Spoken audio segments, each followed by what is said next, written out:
Part 4, The Distribution of Wealth. Chapter 1, The Meaning of Distribution. As has already been observed, the distribution of wealth in political economy does not include transportation and exchange. Nor yet is there any logical reason for treating exchange as a separate department in political economy, as is done by those writers who define political economy as the science which teaches of the laws which regulate the production, distribution, and exchange of wealth.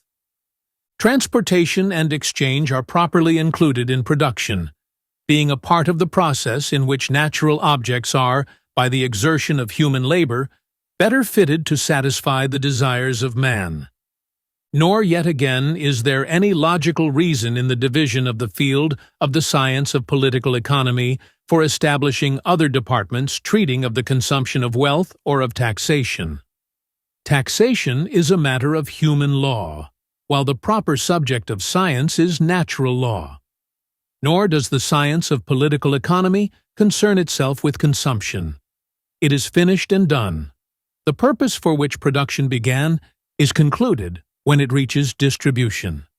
The need for a consideration of the distribution of wealth in political economy comes from the cooperative character of the production of wealth in civilization.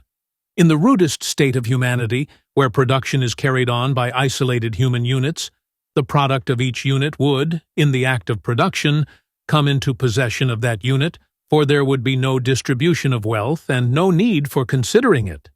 But in that higher state of humanity, where separate units, each move to action by the motive of satisfying its individual desires, cooperate in production, the question of distribution necessarily arises. Distribution is in fact a continuation of production, the latter part of the same process, of which production is the first part. For the desire which prompts to exertion in production is the desire for satisfaction, and distribution is the process by which what is brought into being by production is carried to the point where it yields satisfaction to desire, which point is the end and aim of production.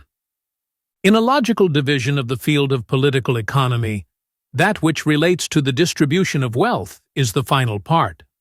For the beginning of all the actions and movements which political economy is called on to consider is in human desire, and their end and aim is the satisfaction of that desire. When this is reached, political economy is finished, and this is reached with the distribution of wealth. With what becomes of wealth after it is distributed, political economy has nothing whatever to do. It can take any further account of it only if it is re-entered in the field of political economy as capital, and then only as an original and independent entry. What men choose to do with the wealth that is distributed to them may be of concern to them as individuals, or it may be of concern to the society of which they are a part, but it is of no concern to political economy. The branches of knowledge that consider the ultimate disposition of wealth may be instructive or useful, but they are not included in political economy, which does not embrace all knowledge or any knowledge, but has as a separate science a clear and well-defined field of its own. If, moved by desire for potatoes, I dig or plant or weed or gather them, or as a member of the great cooperative association in which civilization consists, I saw or plane or fish or hunt or play the fiddle or preach sermons for the satisfaction of other people who in return will give me potatoes or the means of getting potatoes. The whole transaction originating in my desire for potatoes is finished when I get the potatoes, or rather, when they are put at my disposal at the place contemplated in my desire. Whether I then choose to boil, bake, roast, or fry them, to throw them at dogs, or to feed them to hogs, to plant them as seed, or to let them decay, to trade them off for other food or other satisfactions, or to transfer them to someone else as a free gift, or under promise that by and by he will give me other potatoes or other satisfactions, is something outside of and beyond the series of transactions which originating in my desire for potatoes was ended and finished in my getting potatoes. As a term of political economy, distribution is usually said to mean the division of the results of production among the persons or classes of persons who have contributed to production. But this, as we shall see, is misleading. Its real meaning being the division into categories corresponding to the categories or factors of production. In entering on this branch of our inquiry, it will be particularly needful to keep in mind that the laws which it is the proper purpose of political economy to discover are not human laws, but natural laws. From this it follows that our inquiry into the laws of the distribution of wealth is not an inquiry into the municipal laws or human enactments which either here and now or in any other time and place prescribe or have prescribed how wealth shall be divided among men. With them we have no concern, unless it may be for purposes of illustration. What we have to seek are those laws of the distribution of wealth which belong to the natural order, laws which are a part of that system or arrangement which constitutes the social organism or body economic, as distinguished from the body politic or state, the greater leviathan that makes its appearance with civilization and develops with its advance. These natural laws are in all times and places the same, and though they may be crossed by human enactment, can never be annulled or swerved by it. It is more needful to call this to mind, because in what have passed for systematic treatises on political economy, the fact that it is with natural laws, not human laws, that the science of political economy is concerned, has, in treating of the distribution of wealth, been utterly ignored and even flatly denied. Chapter 2. The Nature of Distribution. Mill's Principles of Political Economy is, I think, entitled to the rank of the best and most systematic exposition of the scholastically accepted political economy yet written, and, as I wish to present in their very strongest form the opinions that I shall controvert, I quote Mill's argument, from which it is assumed that the laws of distribution with which political economy has to deal are human laws.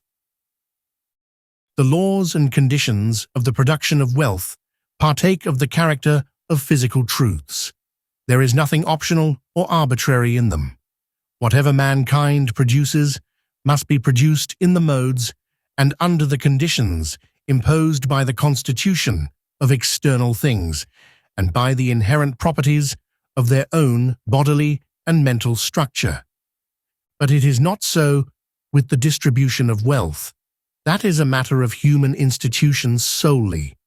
The things once there, mankind, individually or collectively, can do with them as they like. They can place them at the disposal of whomsoever they please and on whatever terms.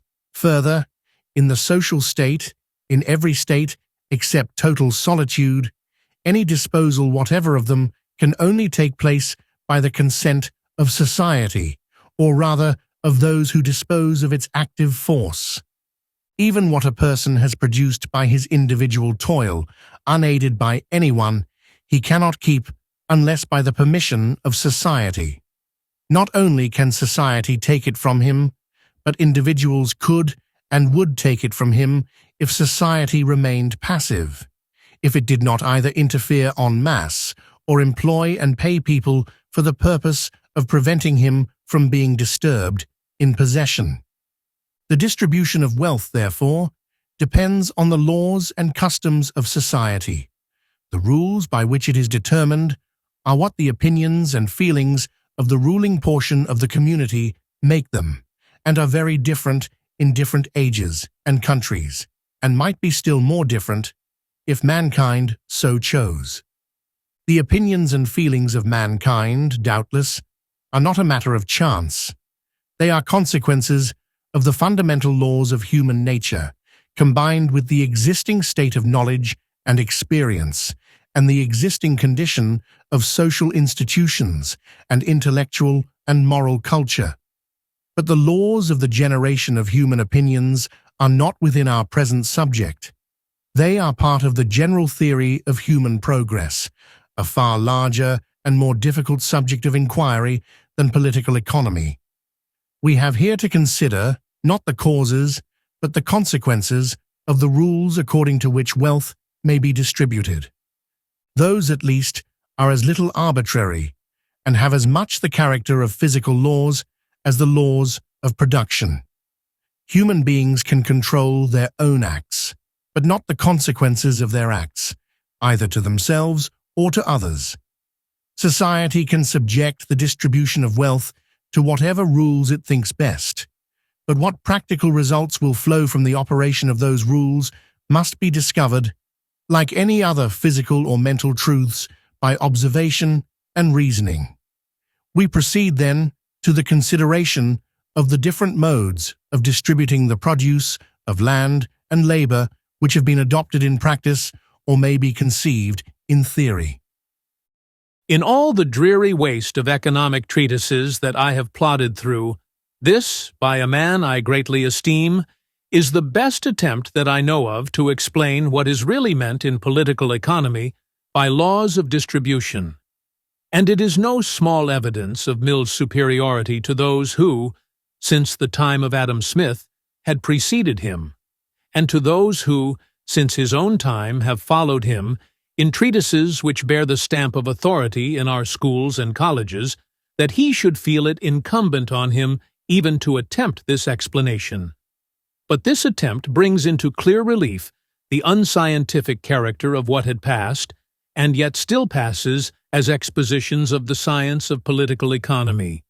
In it, we are deliberately told that the laws which it is the object of political economy to discover are, in the first part of its inquiries, natural laws, but that in the later and practically more important part of these inquiries, they are human laws.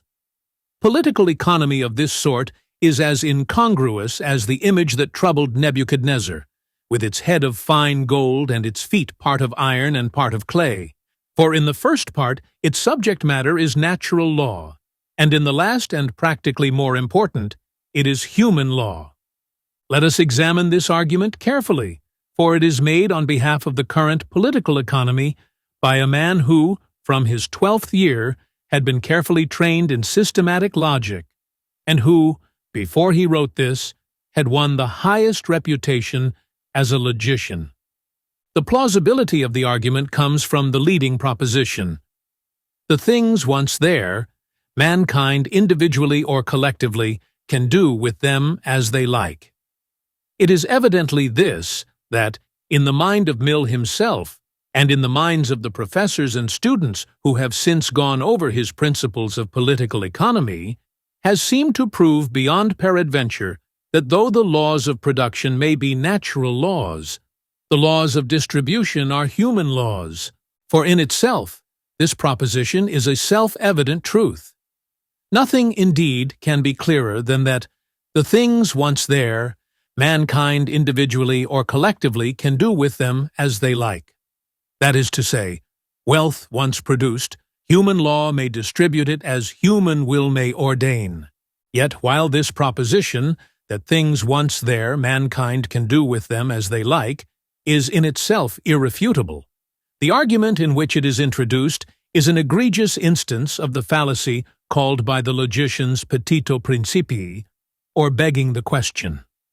The question that Mill is arguing is whether what is called in political economy the distribution of wealth is a matter of natural law or a matter of human law, and what he does is to cite the fact that in what human law calls the distribution of wealth, mankind can do as they like, and assume from that the distribution of wealth in the economic sense of the term is a matter of human law, a matter of human institution solely.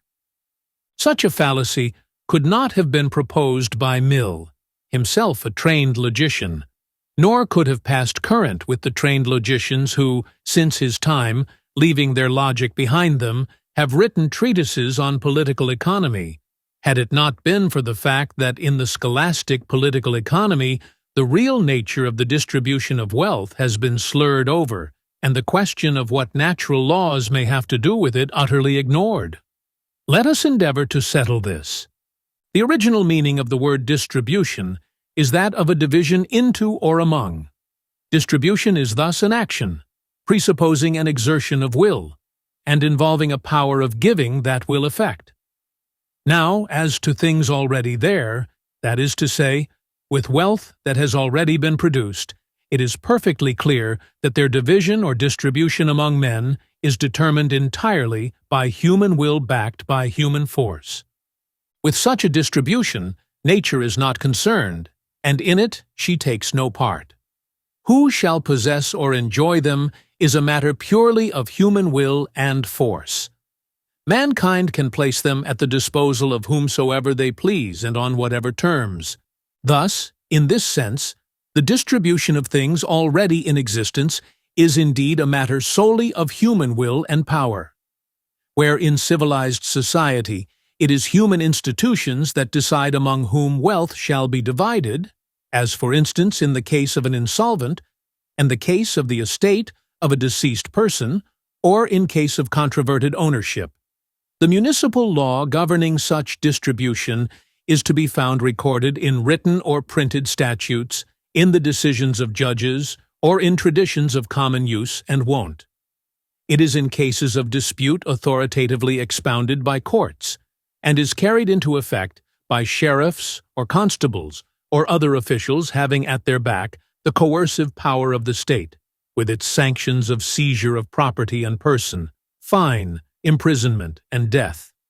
But from its very rudest expression, where what obtains is the good old rule, the simple plan that they should take who have the power, and they should keep who can.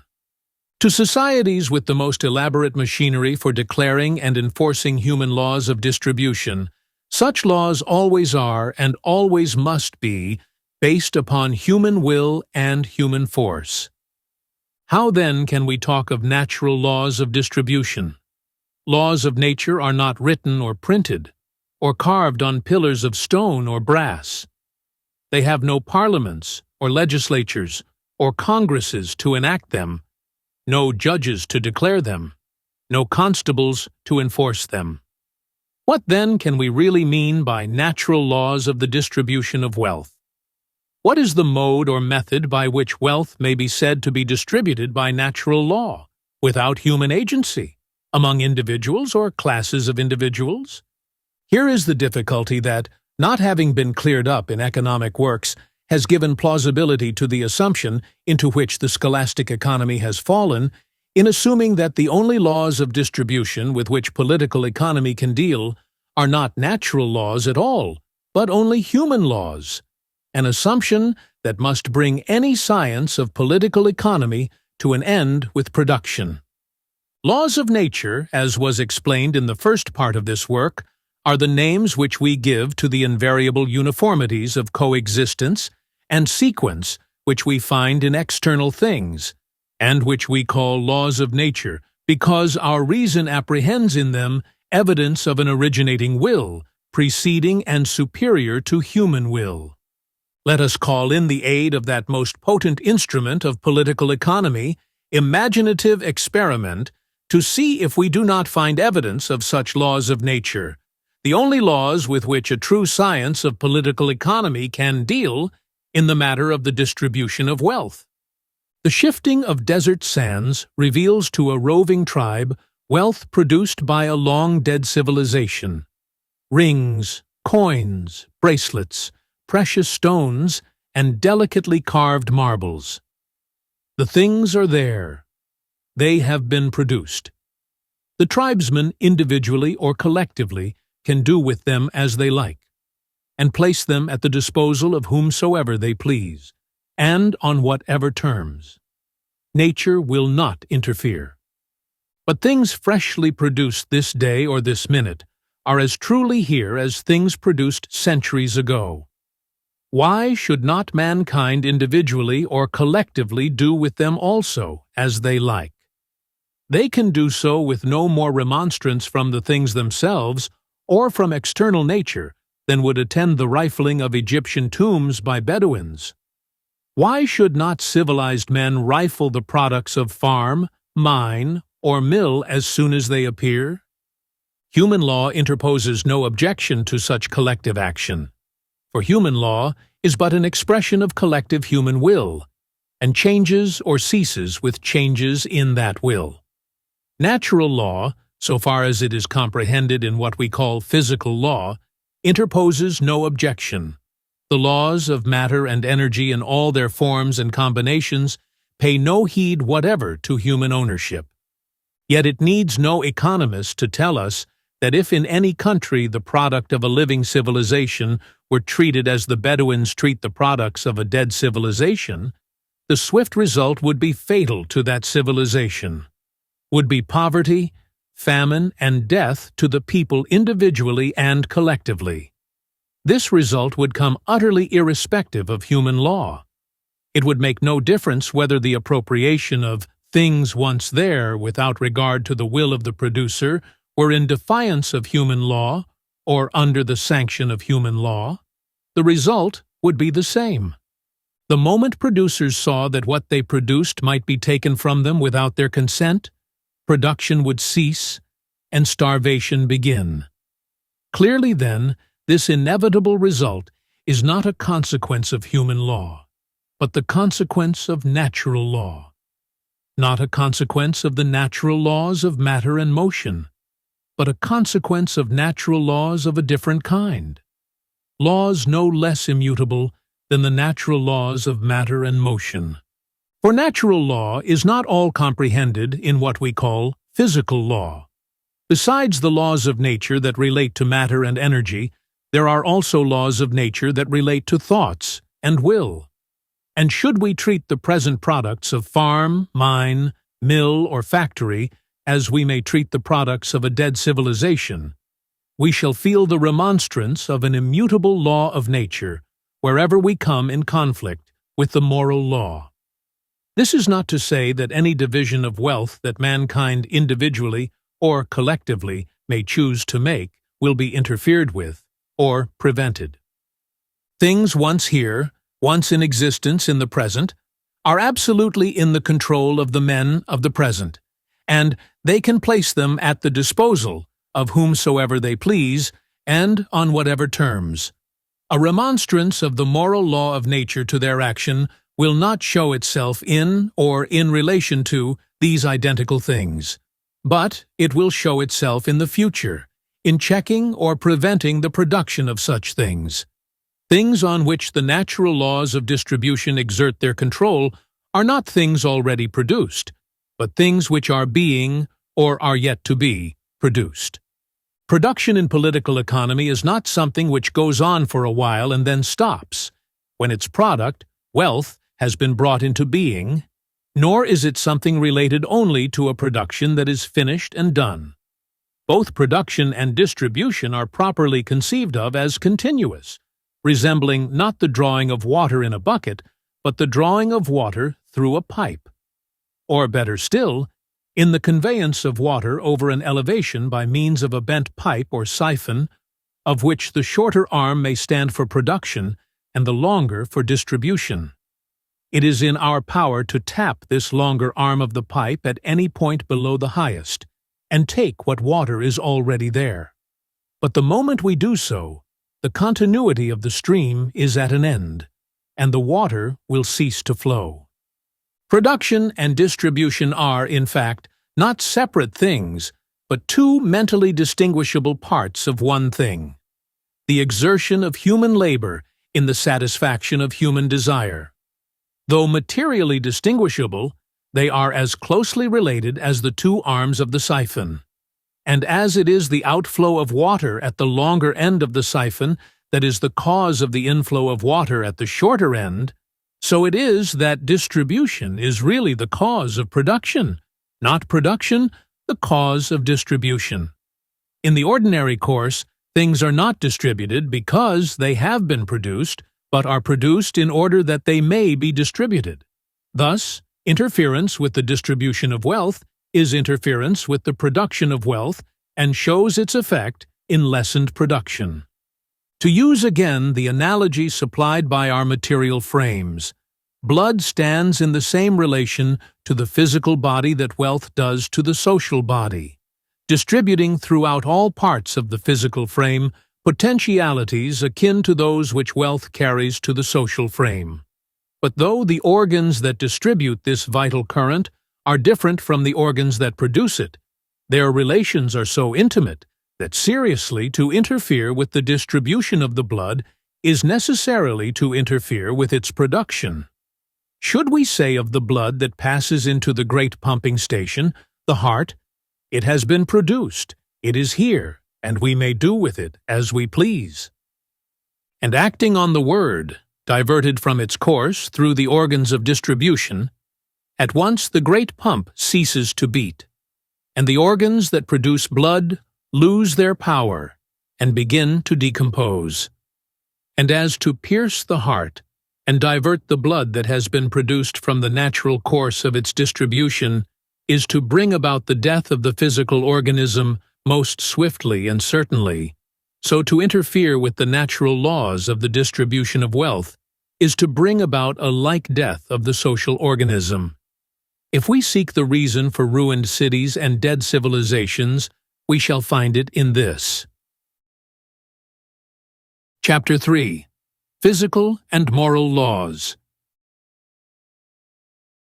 Our will is free, but human will can only affect external nature by taking advantage of natural laws, which in the very name we give them, carry the implication of a higher and more constant will. A boy may throw a stone or an artilleryman fire a cannonball at the moon. If the result depended solely on the human action, both ball and stone would reach the moon.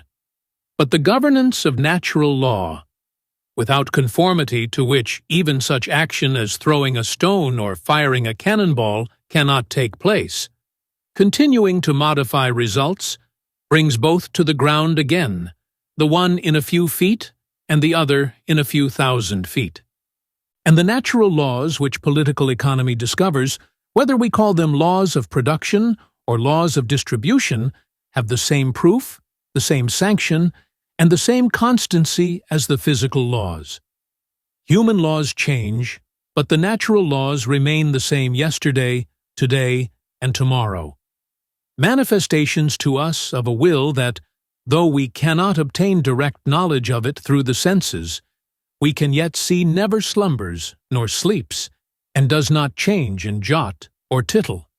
If I can prove that this inflexibility to human effort is characteristic of the laws of distribution that political economy seeks to discover, I have proved finally and conclusively that the laws of distribution are not human laws, but natural laws. To do this, it is only necessary to appeal to facts of common knowledge. Now, the three great laws of distribution, as recognized by all economists, though they are sometimes placed in a different order, are the law of wages, the law of interest, and the law of rent. Into these three elements or factors, the entire result of production is, by natural law, distributed. Now, I do not, of course, mean to say that human law may not take from the part which under the natural law of distribution might be enjoyed by one man or set of men and give it to another. For as I have already said, all wealth or any wealth from the moment it is produced is entirely at the disposition of human law. What I mean to say is that human law is utterly powerless directly to alter distribution, so that the laborer as laborer will get more wages or less wages, the capitalist as capitalist more interest or less interest, or the landowner as landowner more rent or less rent, or in any way alter the conditions of distribution fixed by natural law under existing industrial conditions. This has been tried again and again by the strongest governments, and is to some extent still being tried, but always unavailingly. There have been, at various times, attempts to regulate wages by law, sometimes to decrease them and sometimes to increase them below or above the level fixed at the time by natural law. But it was found that in one case, no law could prevent the labor from asking and the employer from paying more than this legal rate when the equation of demand and supply made wages higher, and that no law could, in the opposite case, keep wages at a higher rate. So it has proved with interest. there have been numerous attempts to keep down interest, and the state of New York retains to this day a law limiting, though with considerable holes, the rate of interest to 6%. But such laws never have succeeded and do not now succeed in keeping interest below the natural rate. Lenders receive and borrowers pay that rate in the form of sales, premiums, discounts, and bonuses, where the law forbids them to do so openly. So, too, in the case of rents. The British Parliament has recently attempted to reduce agricultural rent in certain cases in Ireland by instituting officials with the power to fix fair rents, what should be paid by the tenant to the landlord. They have, in many cases, cut down the income of certain of the landlords, but they have not lessened rent. They have merely divided what before went to the landlord between him and the existing tenant, and a new tenant must pay, part in rent to the landlord and part in the tenant's right to the existing tenant, as much for the use of the land as it would have commanded if this attempt to reduce rent had not been made. And so it has been with attempts of human law to fix and regulate prices, which involve the same great laws of distribution in combined forms. Human law is always potent to do as mankind will with what has been produced, but it cannot directly affect distribution, which can only be reached through production. The distinction between the laws of production and the laws of distribution is not, as is erroneously taught in the scholastic political economy, that one set of laws is natural laws and the other human laws. Both sets of laws are laws of nature. The real distinction is that the natural laws of production are physical laws, and the natural laws of distribution are moral laws. And it is this that enables us to see in political economy more clearly than in any other science that the government of the universe is a moral government, having its foundation in justice. Or, to put this idea in terms that fit for the simplest comprehension, that the Lord our God is a just God. In considering the production of wealth, we are concerned with natural laws of which we can only ask what is, without venturing to raise the question of what ought to be. But the moment we turn from a consideration of the laws of the production of wealth to a consideration of the laws of the distribution of wealth, the idea of ought or duty becomes primary. All consideration of distribution involves the ethical principle. It is necessarily a consideration of ought or duty, a consideration in which the idea of right or justice is from the very first involved. Since the distribution of wealth is an assignment of ownership, the laws of distribution must be the laws that determine property in the things produced. Or, to put it in another way, the principle which gives ownership must be the principle which determines the distribution of wealth. Thus, what we may speak of in political economy as the law of property and the law of distribution are not merely laws of the same kind, springing from the same principle, but are in reality different expressions of the same fundamental law. Hence, in considering the origin and basis of property, we come again to the question, is it the law of nature or the laws of man that it is the office of the science of political economy to discover? To say that the distribution of wealth is a matter of human enactment solely is to say that property can have no other basis than human law, while to admit any basis of property in laws of nature is to say that the distribution of wealth is a matter of natural law. Chapter 4. Property. It is another evidence of the superiority of John Stuart Mill in logical acumen that he seems to have been the only one of the accredited economic writers who has recognized this necessary relation between the laws of distribution and the origin of property. From the introductory section of his book, Distribution, the section I have already quoted in full, he proceeds at once to a consideration of the origin of property. And indeed the first 2 chapters of the book are entitled Of Property. But he is consistent in error. The same want of discrimination that leads him to treat distribution solely as a matter of human institution leads him to treat property solely as a matter of human institution. Hence, his consideration of property does not, as it should, help him to see the incongruity of the notion that while the laws of production are natural laws, the laws of distribution are human laws. But it gives to that error such seeming plausibility as one error may give to another. Contradictions and confusions are, however, as marked in his discussion of property as in his discussion of distribution. Private property, as an institution, did not owe its origin to any of those considerations of utility which plead for the maintenance of it when established.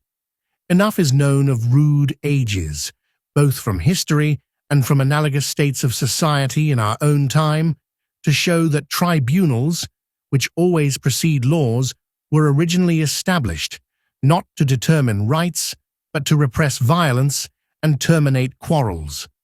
With this object chiefly in view, they naturally enough gave legal effect to first occupancy by treating as the aggressor the person who first commenced violence, by turning or attempting to turn another out of possession. The preservation of the peace, which was the original object of civil government, was thus attained, while by confirming to those who already possessed it, even what was not the fruit of personal exertion, a guarantee was incidentally given to them and others that they would be protected in what was so. All this I deny. It is, in fact, a blank contradiction. Let the reader look over and consider it. In the first sentence, we are told that private property did not originate in considerations of utility. In the second, that tribunals, which always precede laws, were originally established, not to determine rights, but to repress violence and terminate quarrels. In the third, that they did this by treating as the aggressor the person who first commenced violence.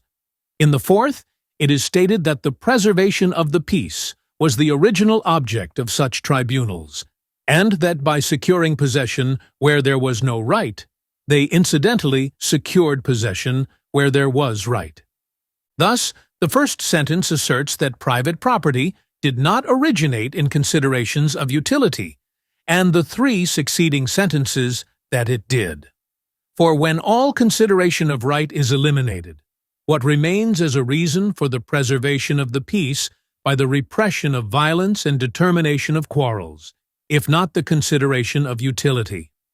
What Mill tells us is that society originally acted on the principle of the schoolmaster who says, "If I find any fighting, I will not stop to ask the right or wrong, but will flog the boy who struck the first blow. For I cannot have the school thrown into disorder." If this is not a substitution of the principle of utility for the principle of right, what is it? And to this contradiction of himself, Mill adds that by confirming wrongful possession, society incidentally guarantees rightful possession, something in the nature of things as impossible as that two railway trains should pass each other on a single track. The fact is that Mill, in his consideration of property, is caught in the toils of that utilitarian philosophy which seeks to make the principle of expediency take the place of the principle of justice.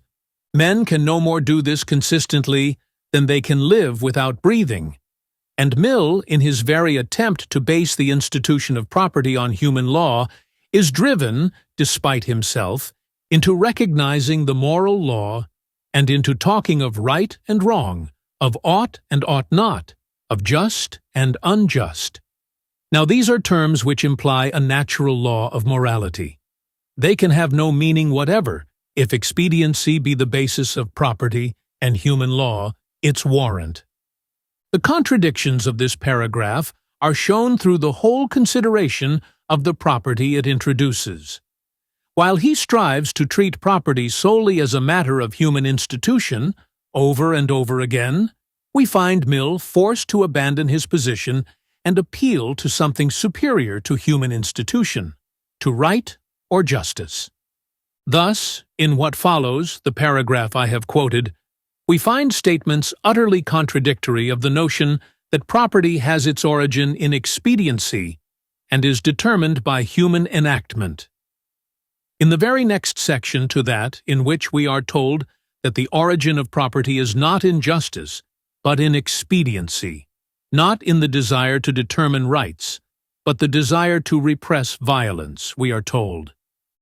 The social arrangements of modern Europe commenced from the distribution of property, which was a result not of a just partition or acquisition by industry, but of conquest and violence, and notwithstanding what industry has been doing for many centuries to modify the work of force, the system still retains many and large traces of its origin. The laws of property have never conformed to the principles on which the justification of private property rests. They have made property of things which never ought to be made property, and absolute property where only a qualified property ought to exist.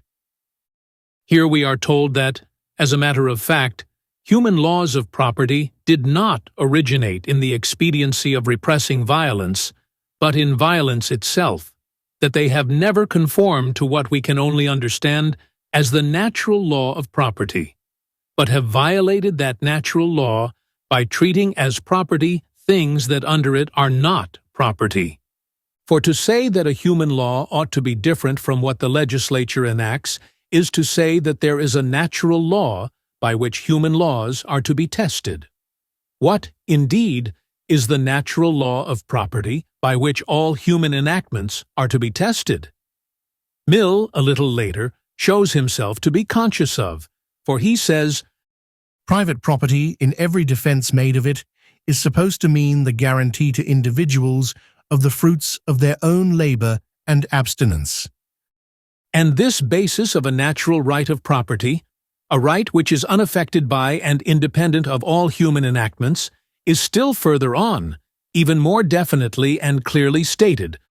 The institution of property, when limited to its essential elements, consists in the recognition in each person of a right to the exclusive disposal of what he or she has produced by their own exertions, or received, either by gift or by fair agreement, without force or fraud, from those who produced it. The foundation of the whole is the right of the producers to what they themselves have produced.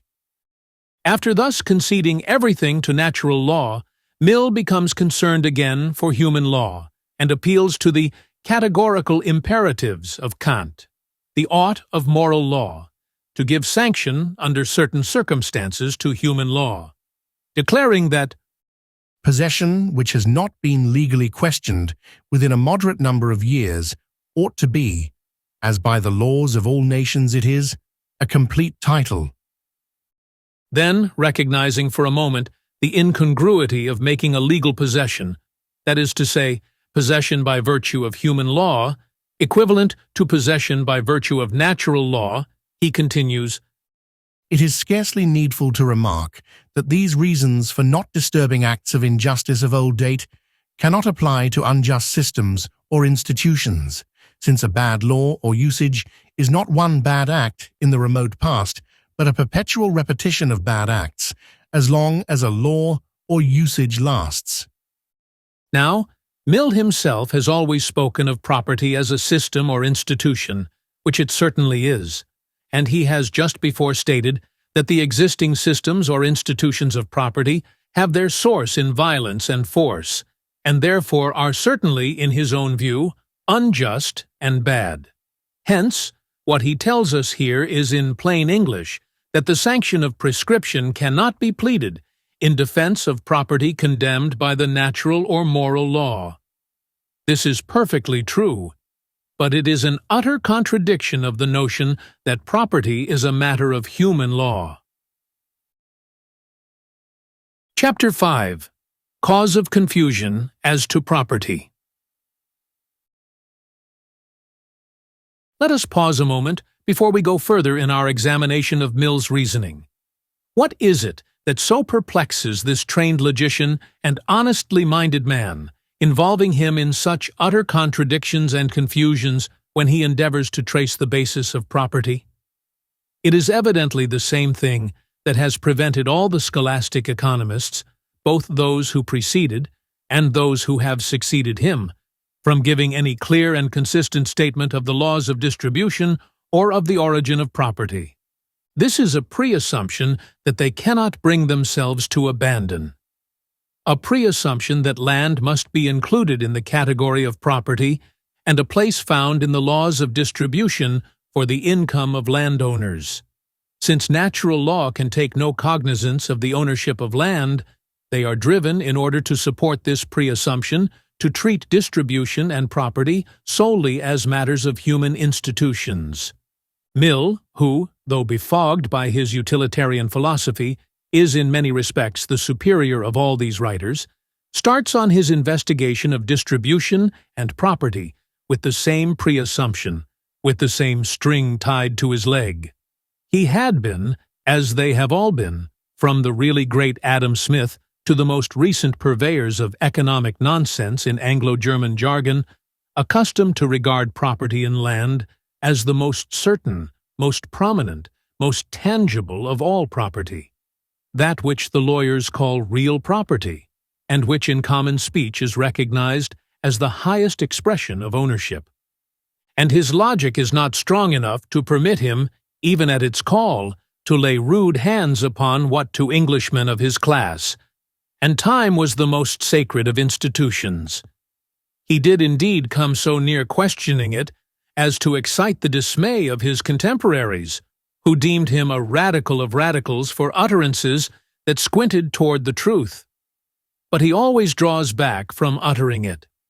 The real basis of property, the real fundamental law of distribution, is so clear that no one who attempts to reason can utterly and consistently ignore it. It is a natural law that gives the product to the producer, but this cannot be made to cover property in land. Hence, there is a persistent effort to find the origin of property in human law and its base in expediency.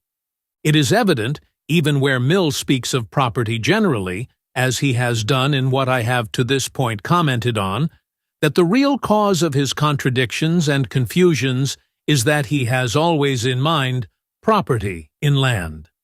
But the failure of the attempt to bring this species of property under the only possible justification of property, the right of the producer to the product, is even more painfully clear when he comes specifically to treat of it. He begins this by another admission of the truth utterly inconsistent with the derivation of property from expediency, saying, Nothing is implied in property but the right of each to his or her own faculties. The essential principle of property being to assure to all persons what they have produced by their labor and accumulated by their abstinence. This principle cannot apply to what is not the product of labor, the raw material of the earth. Abstinence is not a doing but a not doing, a refraining from consuming. The essential principle of property is to assure to all persons what they have produced by their labor. This, of course, includes what has been produced by labor and is afterwards accumulated by abstinence. These words, and accumulated by their abstinence, are superfluous, but their introduction is significant of the disposition to assume that capital rather than labor is the active factor in production. But though a little superfluous in phrase, this statement is true and clear. In the conflict going on in Mill's mind, the perception of the basis of property and natural law seems, in the admission that the principle of property cannot apply to land, to have finally conquered both the notion that its basis is in human law and the pre-assumption from which the notion comes. But this is hardly for a moment. In the next sentence, the pre-assumption that has confused him asserts its power, and Mill proceeds to argue that the principle of property does apply to land. He does this by what is, in reality, though doubtless unconsciously to him, a jumble of words. But as his argument is the stock argument of the scholastic economists, I will quote it in full, proceeding from the sentence already given. If the land derived its productive power wholly from nature, and not at all from industry, or if there were any means of discriminating what is derived from each source, it not only would not be necessary, but it would be the height of injustice to let the gift of nature be engrossed by individuals. The use of the land in agriculture must indeed, for the time being, be of necessity exclusive. The same person who has ploughed and sown must be permitted to reap, but the land might be occupied for one season only, as among the ancient Germans, or might be periodically redivided as population increased, or the state might be the universal landlord, and the cultivator's tenant under it, either on lease or at will. But though the land is not the produce of industry, most of its valuable qualities are so.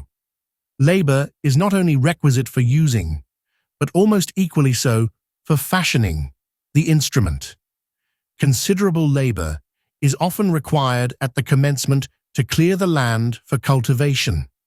In many cases, even where cleared, its productiveness is wholly the effect of labor and art. The Bedford level produced little or nothing until it was artificially drained. The bogs of Ireland, until the same thing is done to them, can produce little beside fuel.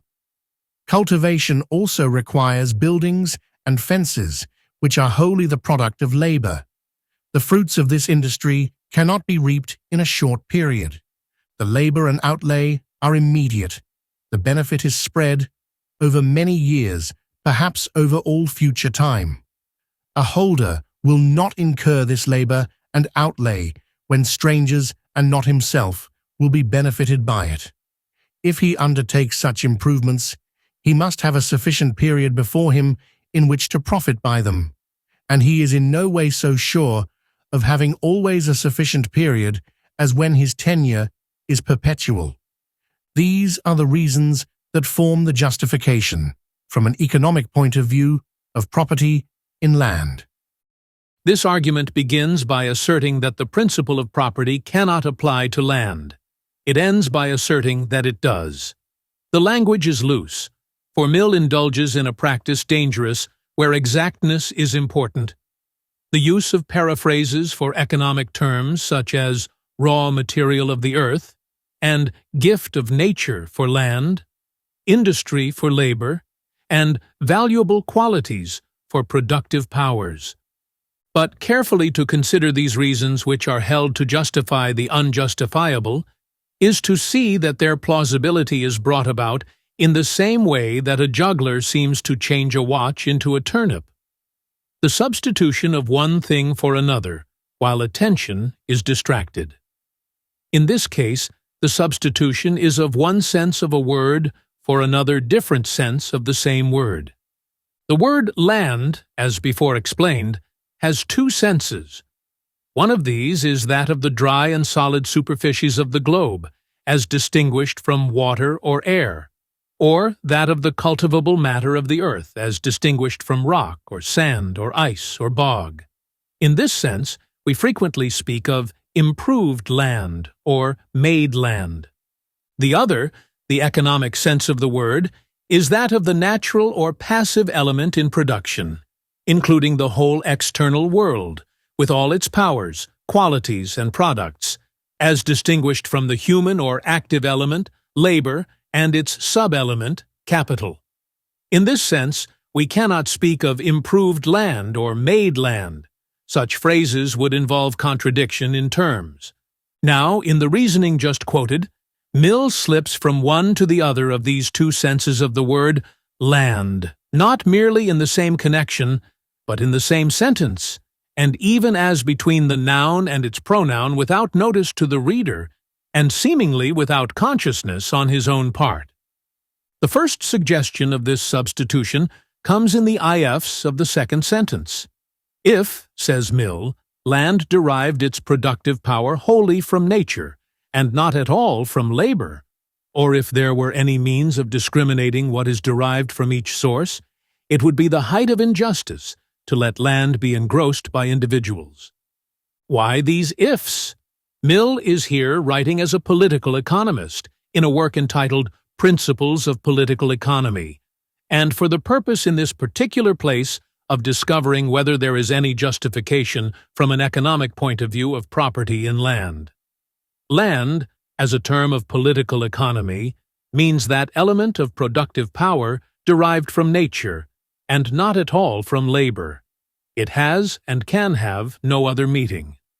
The first principle of political economy is the distinction between the productive power derived wholly from nature, for which its term is land, and the productive power derived from human exertion, for which its term is labor. Where the reason can find no means of discriminating what is derived from each source, political economy becomes impossible, and to confuse this discrimination is to abandon political economy.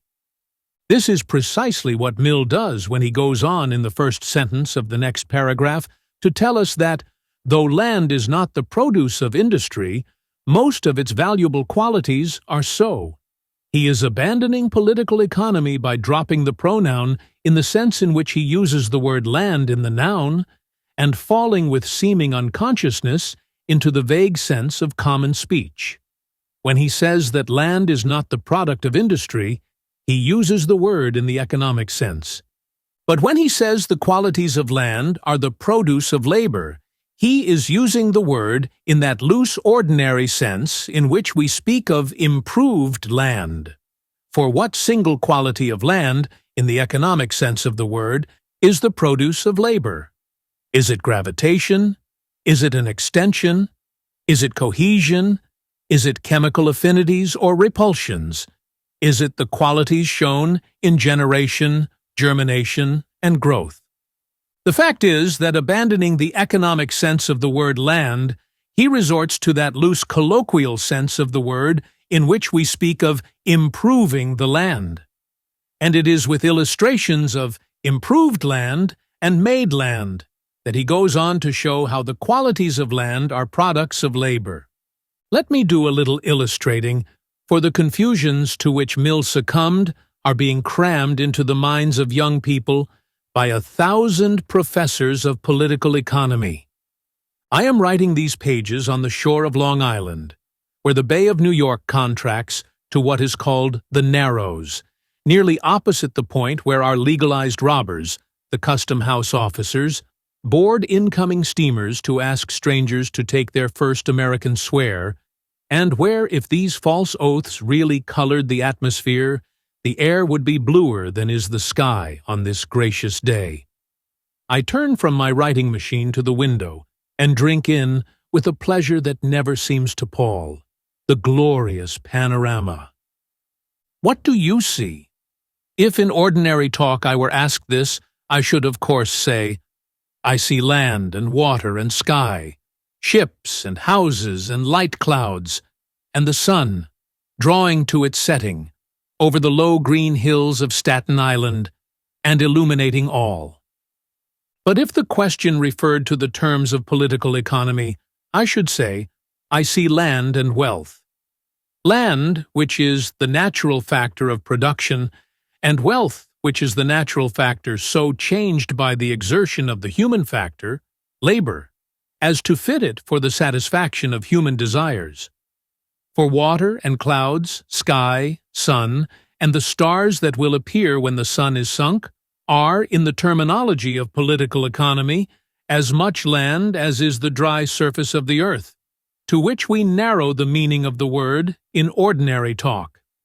And the window through which I look, the flowers in the garden, the planted trees of the orchard, the cow that is browsing beneath them, the shore road under the window, those vessels that lie at anchor near the banks, and the little pier that juts out from it, the transatlantic liners steaming through the channel, the crowded pleasure steamers passing by, the fort and dwellings on the opposite side of the Narrows, the big wooden elephant of Coney Island, and the graceful sweep of the Brooklyn Bridge that may be discovered from a little higher up, all alike fall into the economic term wealth, land modified by labor, so as to afford satisfaction to human desires.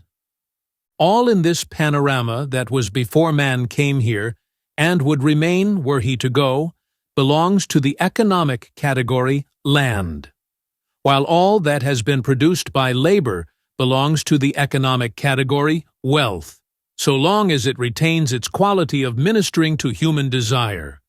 But on the other shore, in view from the window, is a little rectangular piece of dry surface, evidently reclaimed from the line of water by filling in with rocks and earth. What is that? In ordinary speech, it is land, as distinguished from water, and I should intelligibly indicate its origin by speaking of it as made land. But in the categories of political economy, there is no place for such a term as made land. For the term land refers only and exclusively to productive powers derived wholly from nature and not at all from industry, and whatever is, and insofar as it is derived from land by the exertion of labor, is wealth. This bit of dry surface raised above the level of the water by filling in stones and soil is, in the economic category, not land, but wealth. It has land below it and around it, and the material of which it is composed has been drawn from land. But in itself it is, in the proper speech of political economy, wealth, just as truly as the ships I behold are not land but wealth, though they to have land below them and around them, and are composed of materials drawn from land. Now here is the evident confusion in Mill's thought, which he has perplexed by dropping from the terminology of political economy into the language of ordinary speech, the Bedford level, which is land that has been drained, the cultivable bogs of Ireland, which is land that has a coating of soil put on it, the improved farms he refers to, which are land cleared or manured by labor, belong all of them to the same economic category as the little piece of made land visible from my window. In the qualities that he is considering in them, they are all, in the economic meaning, not land at all, but wealth, not the free gift of nature, but the toil-earned produce of labor. In this, and so far as these qualities go, but no further, that is, insofar as they are wealth, not land, they are property, not because human agency can add any qualities to the natural factor, but because of the natural law of property, which gives to the producer the ownership of what his labor has produced. Mill seems to think that he has shown the justification of property in land, but the reasons he gives only justify property in the produce of labor. Thus, in his own case, adding a single instance of the truth of what he has before stated that, in every defense made of it, property is supposed to mean the guarantee to individuals of the fruits of their own labor.